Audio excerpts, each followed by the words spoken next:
Here are all the parts you need to make a mechanical pencil scribe. Got a block of wood with a nice little threaded insert. Put that together. You got the locking mechanism.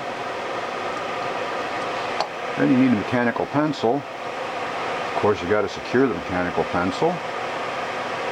And since time is of the essence, we will use a little bit of a battery driver.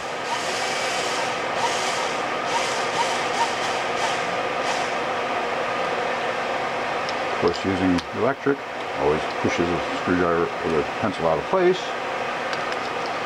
Put it together, line it up, and lock it. And there you have a mechanical pencil scriber based on the design of an antique metal scribe. Thank you.